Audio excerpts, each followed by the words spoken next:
یہ لوگ رسول اللہ صلی اللہ علیہ وسلم کے پاس پہنچے تو خیبر فتح ہو چکا تھا، لیکن ابھی مال غنیمت تقسیم نہیں ہوا تھا۔ نبی کریم صلی اللہ علیہ وسلم نے سیدنا جعفر رضی اللہ عنہ کو بوسہ دیا اور فرمایا، اللہ کی قسم میں نہیں جانتا کہ مجھے کس بات کی زیادہ خوشی ہے، خیبر کی فتح کی یا جعفر کی آمد کی۔ پھر جب مال تقسیم فرمایا تو انہیں بھی مال غنیمت میں سے حصہ دیا۔ سیدہ صفیہ بنت حیی بن اخطب کو جب قیدیوں میں شامل کیا گیا تو انہیں رسول اللہ صلی اللہ علیہ وسلم کی اجازت سے دحیہ بن خلیفہ کلبی رضی اللہ عنہ نے لے لیا، لیکن صحابہ کرام نے آ کر عرض کیا، اے اللہ کے رسول صلی اللہ علیہ وسلم، صفیہ صرف آپ کے شایان شان ہیں، وہ بنو قریظہ اور بنو نذیر کی سردار ہیں۔ اس پر رسول اللہ صلی اللہ علیہ وسلم نے انہیں بلایا اور اسلام کی دعوت دی۔ انہوں نے اسلام قبول کیا۔ اس پر آپ نے انہیں آزاد کر دیا، انہیں نکاح کی پیشکش کی۔ ان کے منظور کرنے پر آپ نے ان سے شادی کر لی اور ان کی آزادی ہی کو ان کا مہر قرار دیا اور انہیں عورتوں کے حوالے کر دیا۔ جب خیبر اور وادی القرا فتح ہو گئے، فدق اور تیما کے باشندوں نے اطاعت قبول کر لی تو آپ نے مدینہ واپسی کی راہ اختیار فرمائی۔ راستے میں سیدہ صفیہ رضی اللہ عنہا کی رخصتی عمل میں آئی۔ دوسری صبح آپ نے کھجور، گھی اور پنیر کا ولیمہ کھلایا اور 3 روز شب عروسی کے طور پر ان کے ساتھ قیام فرمایا، پھر روانہ ہوئے۔ سفر 7 ہجری کے آخر یا ربیع الاول 7 ہجری کے اوائل میں مدینہ منورہ تشریف لائے۔ خیبر سے مدینہ آ کر رسول اللہ صلی اللہ علیہ وسلم مطمئن ہو گئے تھے کہ اطلاع ملی بنو انمار، ثعلبہ اور محارب کے بدو جمع ہو رہے ہیں۔ آپ نے مدینہ منورہ کا انتظام سیدنا عثمان بن عفان رضی اللہ عنہ کو سونپا، 700 صحابہ کو ساتھ لیا اور 2 دن کے فاصلے پر واقع مقام نخل کا رخ کیا۔ وہاں بنو غطفان کی ایک جمعیت سے آمنا سامنا ہوا۔ دونوں فریق ایک دوسرے کے سامنے آئے لیکن جنگ نہ ہوئی۔ نماز کی اقامت ہوئی تو نبی صلی اللہ علیہ وسلم نے مسلمانوں کو صلاۃ خوف پڑھائی، یعنی پہلے ایک گروہ کو 2 رکعت نماز پڑھائی، پھر وہ لوگ پیچھے چلے گئے تو دوسرے گروہ کو 2 رکعت نماز پڑھائی۔ اس طرح آپ کی 4 رکعت نماز ہوئی اور لشکر کی 2 رکعت۔ یہی صلاۃ خوف ہے۔ اس کی اور بھی کئی صورتیں ہیں، احادیث میں وضاحت موجود ہے۔ پھر اللہ نے دشمن کے دل میں مسلمانوں کا رعب بٹھا دیا، وہ منتشر ہو گئے اور رسول اللہ صلی اللہ علیہ وسلم مدینہ منورہ لوٹ آئے۔ اس غزوے کا نام اس لیے ذات الرقاع پڑا کہ اس سفر میں پیدل چلنے کی وجہ سے مسلمانوں کے پاؤں زخمی ہو گئے تھے۔ انہوں نے زخمی پیروں پر چیتھڑے لپیٹ لیے تھے۔ چیتھڑوں کو عربی میں رقاع کہتے ہیں۔ یہ بھی کہا جاتا ہے کہ اس کی زمین اور پہاڑ مختلف رنگ کے تھے، گویا کہ وہ رقاع یعنی پیون تھے، اور کہا جاتا ہے کہ غزوے کی جگہ کا نام ہی یہی ہے۔ اس غزوے میں سب سے دلچسپ بات یہ پیش آئی کہ ایک دن نبی صلی اللہ علیہ وسلم نے ایک سایہ دار درخت کے نیچے پڑاؤ ڈالا اور اپنی تلوار اسی درخت سے لٹکا کر سو گئے، جبکہ باقی لوگ مختلف درختوں کے نیچے سو گئے۔ ایسے میں ایک مشرک اس طرف آ نکلا، اس نے رسول اللہ صلی اللہ علیہ وسلم پر تلوار سونت لی۔ آپ کی آنکھ کھل گئی تو اس نے کہا، آپ مجھ سے ڈرتے ہیں؟ جواب میں آپ نے فرمایا، نہیں۔ اس نے کہا، اب آپ کو مجھ سے کون بچائے گا؟ آپ نے فرمایا، اللہ۔ یہ سن کر اس کے ہاتھ سے تلوار گر گئی۔ آپ نے وہ تلوار اٹھا لی اور فرمایا، اب تمہیں مجھ سے کون بچائے گا؟ اس نے کہا، آپ مجھ پر احسان کیجئے۔ آپ نے اسے اسلام کی دعوت دی۔ وہ مسلمان تو نہ ہوا، لیکن اس نے یہ عہد کیا کہ وہ آپ سے لڑائی کرے گا، نہ لڑنے والوں کے ساتھ ہوگا۔ آپ نے اسے چھوڑ دیا۔ اس نے اپنی قوم میں واپس جا کر کہا، میں تمہارے پاس سب سے اچھے انسان کے پاس سے آ رہا ہوں۔ صلح حدیبیہ کے بعد کفار مکہ سے اور فتح خیبر کے بعد یہود کی طرف سے اطمینان ہوا تو نبی کریم صلی اللہ علیہ وسلم نے ہمسایہ ملکوں کے بادشاہوں اور سلاطین کے نام خطوط لکھ کر اسلام کی دعوت دی۔ آپ نے روم کے بادشاہ قیصر، مصر کے شاہ مقوقس، شام کے غسانی بادشاہ حارث بن ابی شمر، یمامہ کے حاکم حوزہ اور عمان کے حاکم کے پاس اپنے سفیروں کے ذریعے سے دعوتی خطوط ارسال فرمائے۔ ان خطوط کی عبارت نہایت مختصر اور سادہ ہوتی تھی، مثلا بسم اللہ الرحمن الرحیم، یہ خط محمد بن عبداللہ کی طرف سے ہے جو اللہ کا بندہ اور رسول ہے، تمہیں دین اسلام کی طرف دعوت دیتا ہے۔ اگر تم نے انکار کیا تو تمہاری قوم بھی ہدایت سے محروم رہے گی، اس لیے قوم کی گمراہی کی ذمہ داری بھی تم پر ہوگی۔ نجاشی کا نام اسہمہ بن ابجر تھا۔ آپ نے اسے یہ خط لکھا، بسم اللہ الرحمن الرحیم، یہ خط ہے اللہ کے نبی صلی اللہ علیہ وسلم کی طرف سے نجاشی اسہمہ شاہ حبشہ کی طرف۔ اس شخص پر سلام ہو جو ہدایت کی پیروی کرے اور اللہ اور اس کے رسول پر ایمان لائے۔ میں شہادت دیتا ہوں کہ اللہ وحدہ لا شریک کے سوا کوئی عبادت کے لائق نہیں، اس نے کسی کو اپنی بیوی بنایا نہ لڑکا، اور میں اس کی بھی شہادت دیتا ہوں کہ محمد اس کا بندہ اور رسول ہے، اور میں تمہیں اسلام کی دعوت دیتا ہوں کیونکہ میں اس کا رسول ہوں، لہٰذا اسلام لے آؤ، سلامت رہو گے۔ اے اہل کتاب، ایک ایسی بات کی طرف آؤ جو ہمارے اور تمہارے درمیان برابر ہے، وہ یہ کہ ہم اللہ کے سوا کسی اور کی عبادت نہ کریں، اس کے ساتھ کسی کو شریک نہ ٹھہرائیں، اور ہم میں سے بعض کو اللہ کے سوا رب نہ بنائے۔ پس اگر وہ منہ موڑیں تو کہہ دو کہ گواہ رہو ہم مسلمان ہیں۔ اگر تم نے یہ دعوت قبول نہ کی تو تم پر اپنی قوم کے نصارہ کا گناہ ہوگا۔ یہ خط آپ نے سیدنا عمرو بن امیہ زمری رضی اللہ عنہ کے ہاتھ 6 ہجری کے اخیر یا 7 ہجری کے شروع میں روانہ کیا۔ نجاشی کو جب یہ خط ملا تو اس نے آنکھوں سے لگایا، تخت سے اتر آیا اور سیدنا جعفر رضی اللہ عنہ کے ہاتھ پر اسلام قبول کر لیا۔ نبی صلی اللہ علیہ وسلم کو اپنی بیعت کے متعلق خط لکھا اور ام المؤمنین ام حبیبہ بنت ابی سفیان رضی اللہ عنہا کی شادی نبی صلی اللہ علیہ وسلم سے کر دی اور انہیں اپنی طرف سے 400 دینار مہر دیا۔ پھر انہیں اور مہاجرین حبشہ کو عمرو بن امیہ زمری کے ساتھ 2 کشتیوں میں روانہ کیا۔ وہ انہیں لے کر اس وقت پہنچے جب خیبر فتح ہو چکا تھا اور آپ ابھی وہیں تھے۔ اس نجاشی نے رجب 9 ہجری میں وفات پائی۔ نبی صلی اللہ علیہ وسلم نے اسی روز ان کی وفات کی اطلاع صحابہ کرام رضی اللہ عنہم کو دی اور ان کی غائبانہ نماز جنازہ پڑھی۔ مقوقس شاہ اسکندریہ اور مصر کے نام آپ نے جو خط لکھا اس کے الفاظ یہ ہیں، بسم اللہ الرحمن الرحیم، اللہ کے بندے اور اس کے رسول محمد صلی اللہ علیہ وسلم کی طرف سے مقوقس سربراہ قبط کی جانب، اس پر سلام جو ہدایت کی پیروی کرے۔ اما بعد، میں تمہیں اسلام کی دعوت دیتا ہوں، اسلام لے آؤ، سلامت رہو گے۔ اسلام لے آؤ، اللہ تمہیں دوہرا اجر دے گا، لیکن اگر تم نے منہ موڑا تو تم پر اہل قبط کا بھی گناہ ہوگا۔ اور اے اہل کتاب، ایسی بات کی طرف آؤ جو ہمارے اور تمہارے درمیان برابر ہے، وہ یہ کہ ہم اللہ کے سوا کسی کی عبادت نہ کریں اور اس کے ساتھ کسی کو شریک نہ ٹھہرائیں، اور ہم میں سے بعض کو اللہ کے سوا رب نہ بنائے۔ پس اگر وہ منہ موڑیں تو کہہ دو تم گواہ رہو کہ ہم مسلمان ہیں۔ یہ خط آپ نے حاطب بن ابی بلتع رضی اللہ عنہ کے ہاتھ بھیجا۔ انہوں نے مقوقس سے گفتگو کی، اسے خط دیا۔ مقوقس نے ان کی عزت افزائی کی اور خط کو ہاتھی دانت کے ڈبے میں رکھ کر اس پر مہر لگائی اور اسے محفوظ کر لیا، اور نبی صلی اللہ علیہ وسلم کو جواب لکھا اور اس میں اقرار کیا کہ ایک نبی باقی رہ گئے ہیں اور میں سمجھتا تھا وہ ملک شام سے نکلیں گے، بس اس نے یہ جواب دیا مسلمان نہیں ہوا۔ تحفے میں سیدہ ماریہ اور سیدہ سیرین رضی اللہ عنہما 2 لونڈیاں بھیجی۔ ان دونوں کا قبط میں بہت مقام تھا۔ کچھ کپڑے اور ایک خچر بھی ہدیے کے طور پر بھیجے۔ اس خچر کا نام دلدل تھا۔ نبی صلی اللہ علیہ وسلم نے ماریہ کو اپنے لیے منتخب فرمایا اور سیرین کو سیدنا حسان بن ثابت رضی اللہ عنہ کے لیے ہبہ کر دیا۔ خچر کو بھی آپ نے اپنی سواری کے لیے پسند فرمایا۔ آپ نے ایک خط شاہ فارس خسرو پرویز کے نام لکھا۔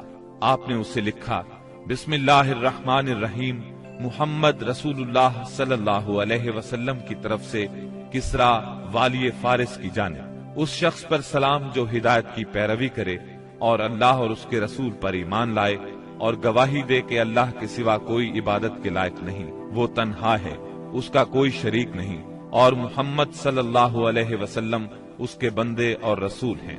میں تمہیں اللہ کی طرف بلاتا ہوں کیونکہ میں تمام انسانوں کی جانب اللہ کا بھیجا ہوا ہوں، تاکہ جو شخص زندہ ہے اسے انجام بد سے ڈرایا جائے اور کافروں پر حق بات ثابت ہو جائے، یعنی حجت تمام ہو جائے، بس تم اسلام لے آؤ، سالم رہو گے۔ اگر اس سے انکار کرو گے تو تم پر مجوس کا گناہ بھی ہوگا۔ یہ خط آپ نے سیدنا عبداللہ بن حذافہ سہمی رضی اللہ عنہ کے ذریعے بھیجا اور انہیں حکم دیا کہ اس کو عظیم بحرین کے حوالے کر دیں، اور سربراہ بحرین اسے کسرا کے حوالے کرے گا۔ جب یہ خط کسرا کے سامنے پڑھا گیا تو اس نے خط کو پھاڑ ڈالا اور کہا، میری رعایا میں سے ایک حقیر غلام اپنا نام مجھ سے پہلے لکھتا ہے۔ رسول اللہ صلی اللہ علیہ وسلم کو اس کی خبر ہوئی تو آپ نے فرمایا، اس نے میرے خط کو پھاڑا، اللہ اس کی بادشاہت کو پارا پارا کرے۔ اور پھر وہی ہوا جو آپ نے فرمایا تھا، چنانچہ اس کے لشکر نے رومیوں کے مقابلے میں بدترین شکست کھائی۔ پھر خسرو کے بیٹے شیرویہ نے اس کے خلاف بغاوت کی، اسے قتل کر دیا اور خود بادشاہ بن بیٹھا۔ اس کے بعد وہاں ٹوٹ پھوٹ کا ایک سلسلہ چل نکلا، یہاں تک کہ سیدنا عمر فاروق رضی اللہ عنہ کے دور میں اسلامی لشکر نے اس ملک کو فتح کیا اور یہ بادشاہت ہمیشہ کے لیے ختم ہو گئی۔ آپ نے ایک خط حارث بن ابی شمر غسانی کے نام لکھا، یہ قیصر کی طرف سے دمشق کا امیر تھا۔ اس کے نام آپ نے جو خط لکھا وہ یہ تھا، بسم اللہ الرحمن الرحیم، محمد رسول اللہ صلی اللہ علیہ وسلم کی طرف سے حارث بن ابی شمر کی طرف، اس پر سلام جو ہدایت کی پیروی کرے اور اللہ پر ایمان لائے اور تصدیق کرے۔ میں تجھے دعوت دیتا ہوں کہ اللہ وحدہ لا شریک پر ایمان لیا، تیرے لیے تیرا ملک باقی رہے گا۔ آپ نے یہ خط قبیلہ اسد بن خزیمہ سے تعلق رکھنے والے ایک صحابی شجاع بن وہب اسدی رضی اللہ عنہ کے ہاتھ بھیجا۔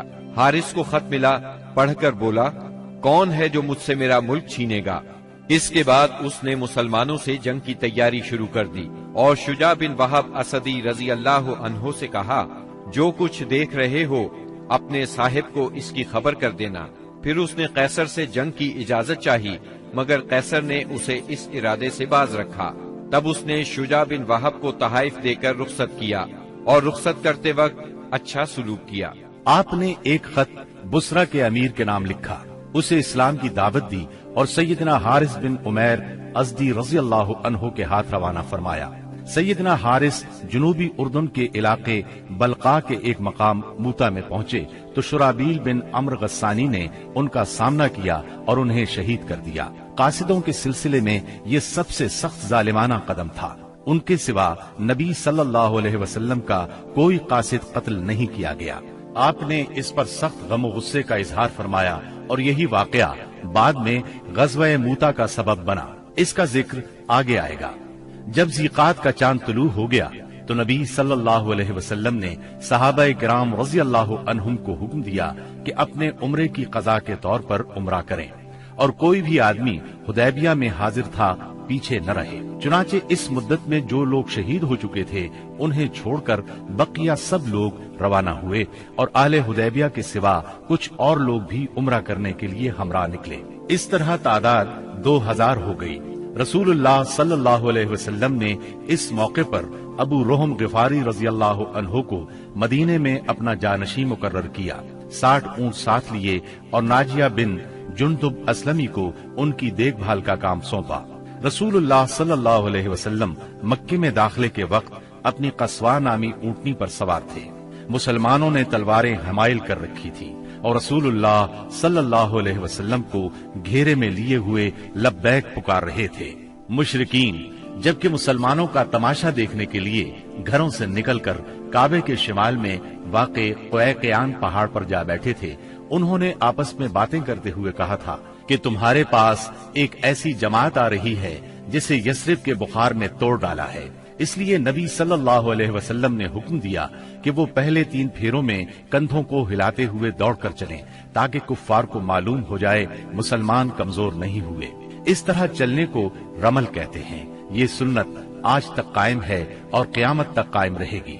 اہل مکہ نے اگرچہ معاہدے کی روح سے عمرے کی اجازت دے دی تھی، لیکن تھے وہ بہت طیش میں۔ روسائے قریش نے تو شہر کو خالی ہی کر دیا تھا اور کعبے کے شمال میں واقع پہاڑ قیقیان پر چلے گئے تھے۔ رسول اللہ صلی اللہ علیہ وسلم کو دیکھنے کے لیے مشرکین نے لائن لگا رکھی تھی آپ مسلسل لبیک پکار رہے تھے، یہاں تک کہ آپ نے چھڑی سے حجر اسود کو چھوا، پھر آپ نے طواف کیا اور صحابہ کرام نے بھی طواف کیا۔ اس وقت سیدنا عبداللہ بن رواحہ رضی اللہ عنہ تلوار حمائل کیے رسول اللہ صلی اللہ علیہ وسلم کے آگے آگے چل رہے تھے اور رجز کے یہ اشعار پڑھ رہے تھے: اے ابنائے کفار، ان کا راستہ چھوڑ دو، راستہ چھوڑ دو کہ ساری بھلائی اس کے پیغمبر ہی میں ہے۔ آج ہم اس کی تعویل پر تمہیں ماریں گے جیسے اس کی تنزیل پر تمہیں مار چکے ہیں، اور مار بھی ایسی ماریں گے کہ کھوپڑی اپنی جگہ سے چھٹک جائے گی اور دوست کو دوست سے بے خبر کر دے گی۔ اس طرح مکے میں آپ نے 3 دن قیام فرمایا، اور اس دوران میں سیدہ میمونہ بنت حارث ہلالیہ رضی اللہ عنہا سے شادی کی۔ وہ سید الشہداء سیدنا حمزہ رضی اللہ عنہ کی بیوی اور ابن عباس رضی اللہ عنہ کی خالہ تھی۔ انہیں جب شادی کا پیغام ملا تو انہوں نے اپنا معاملہ سیدنا عباس رضی اللہ عنہ کو سونپ دیا، کیونکہ سیدہ میمونہ کی بہن سیدہ ام الفضل انہی کی زوجیت میں تھی۔ سیدنا عباس نے نبی صلی اللہ علیہ وسلم سے ان کی شادی کر دی۔ 3 دن گزرنے کے بعد قریش نے پیغام بھیجا کہ معاہدے کی شرط پوری ہو چکی ہے، اب مسلمانوں کو چاہیے کہ مکہ سے چلے جائیں۔ آپ نے یہ پیغام ملتے ہی روانگی کا حکم صادر فرما دیا اور وعدے کے مطابق شہر خالی کر دیا۔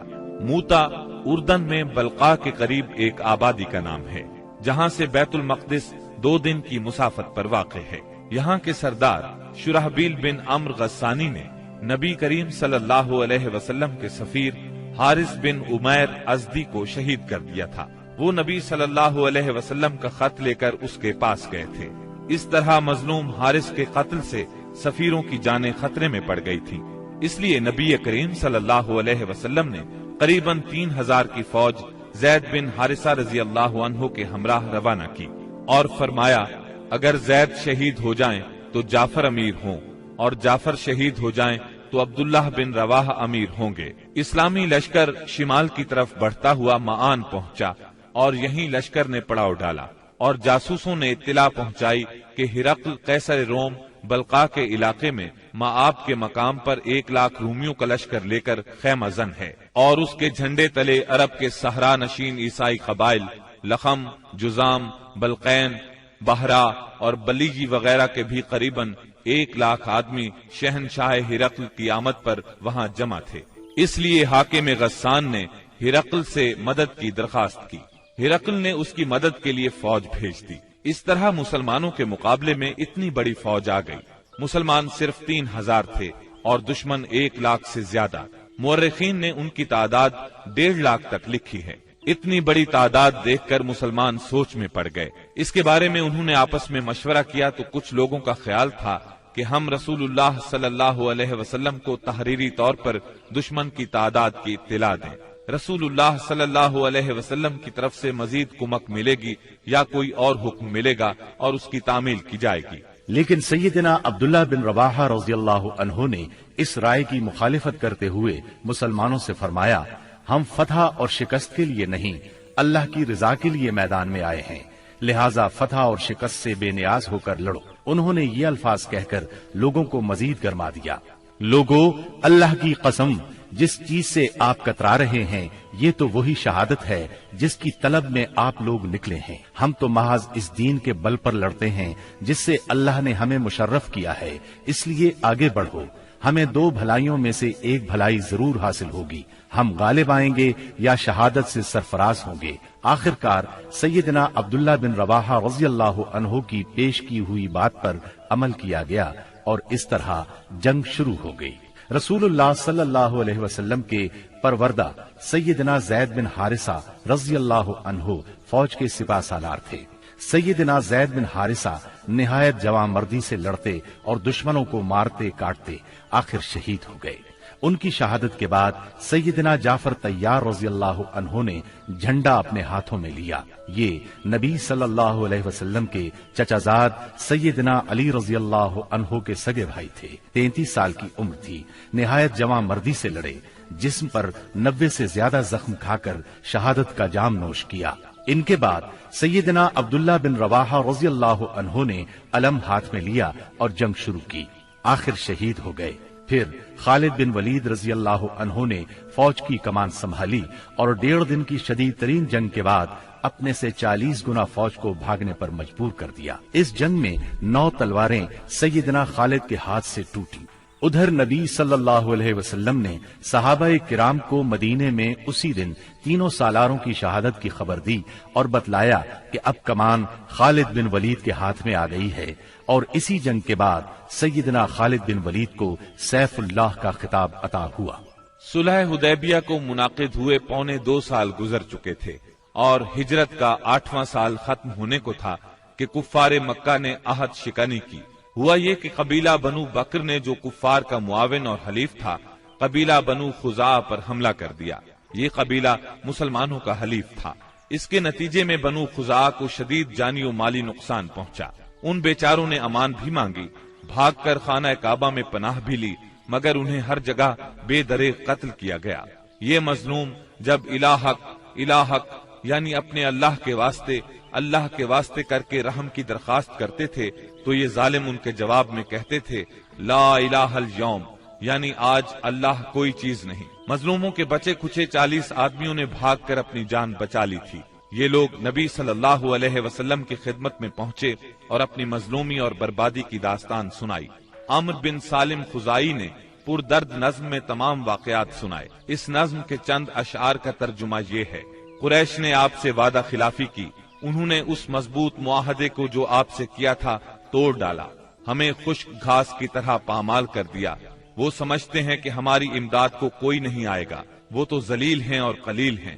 انہوں نے وطیر میں ہمیں سوتے ہوئے جا لیا، ہمیں رکوع اور سجود کی حالت میں پارا پارا کر دیا۔ اس طرح معاہدے کی خلاف ورزی کر کے قریش نے صلح نامہ حدیبیہ کو توڑ دیا، مگر بعد میں جب انہیں اپنی عجلت اور عاقبت نااندیشی کا خیال آیا تو رسول اللہ صلی اللہ علیہ وسلم کی خدمت میں ابو سفیان کو معاہدے کی تجدید کے لیے بھیجا، لیکن یہ ایک سیاسی چال تھی۔ رسول اللہ صلی اللہ علیہ وسلم نے انہیں کوئی جواب نہ دیا۔ ان حالات میں اس کے سوا کوئی چارہ نہ تھا کہ کفار کی سازشوں کے اس مرکز کو ہمیشہ کے لیے بند کر دیا جائے، تاکہ کفار کو مسلمانوں کی طاقت کا صحیح اندازہ ہو جائے اور وہ سازش کرنے کی جرأت نہ کر سکیں، نہ فساد اور لڑائی پر آمادہ ہوں۔ چنانچہ رسول اللہ صلی اللہ علیہ وسلم 10,000 صحابہ کرام کے ساتھ ہجرت کے 8ویں سال رمضان المبارک میں مکے کی طرف روانہ ہوئے۔ جب مکہ چند میل کے فاصلے پر رہ گیا تو آپ نے صحابہ کے ساتھ پڑاؤ کیا اور حکم دیا کہ سب لوگ الگ الگ آگ روشن کریں تاکہ کفار مکہ کو مسلمانوں کی کثرت تعداد کا اندازہ ہو سکے اور ناحق خون ریزی نہ ہو۔ یہ نہایت مناسب اور کارگر ترکیب تھی جو اللہ تعالیٰ نے اپنے نبی صلی اللہ علیہ وسلم کو سجھائی تھی۔ اس منظر کا مکے کے کافروں پر بڑا اثر ہوا اور اس قدر روب بیٹھا کہ انہوں نے اس موقع پر جنگ کے بارے میں سوچا تک نہیں۔ راستے ہی میں اس وقت اسلام کے سب سے بڑے دشمن ابو سفیان نبی کریم صلی اللہ علیہ وسلم کی خدمت میں حاضر ہوئے اور اسلام قبول کیا۔ انہوں نے نبی کریم صلی اللہ علیہ وسلم کے ارشاد کے مطابق مکے پہنچ کر یہ اعلان کیا: جو کوئی ہتھیار پھینک دے گا اسے قتل نہیں کیا جائے گا، جو کوئی خانہ کعبہ کے اندر جائے گا اسے قتل نہیں کیا جائے گا، جو کوئی اپنے گھر کے اندر بیٹھ رہے گا اسے قتل نہیں کیا جائے گا، جو کوئی ابو سفیان کے گھر پناہ لے لے گا اسے قتل نہیں کیا جائے گا، جو کوئی حکیم بن حزام کے گھر پناہ لے گا اسے قتل نہیں کیا جائے گا، بھاگ جانے والے کا تعاقب نہیں کیا جائے گا، زخمی کو قتل نہیں کیا جائے گا، اسیر کو قتل نہیں کیا جائے گا۔ منگل 17 رمضان المبارک کی صبح رسول اللہ صلی اللہ علیہ وسلم مکے کی طرف روانہ ہوئے۔ آپ نے سیدنا عباس رضی اللہ عنہ کو حکم دیا کہ ابو سفیان کو وادی کے تنگ نائے پر پہاڑی ناکے کے پاس روکے رکھیں تاکہ وہاں سے گزرنے والی اللہ کی فوجوں کو دیکھ سکیں۔ سیدنا عباس نے ایسا ہی کیا۔ قبائل اپنے اپنے پرچم لیے وہاں سے گزرنے لگے۔ جب کوئی قبیلہ گزرتا تو ابو سفیان پوچھتے، عباس یہ لوگ کون ہیں؟ جواب میں سیدنا عباس رضی اللہ عنہ کہتے، بنو فلاں، مثلا یہ بنو سلیم ہیں۔ یہاں تک کہ انصار کا دستہ گزرا جس کا پرچم سیدنا سعد بن عبادہ رضی اللہ عنہ کے ہاتھ میں تھا۔ انہوں نے کہا، ابو سفیان آج خون ریزی اور مار دھاڑ کا دن ہے، آج کعبہ حلال کیا جائے گا۔ ابو سفیان بولے، عباس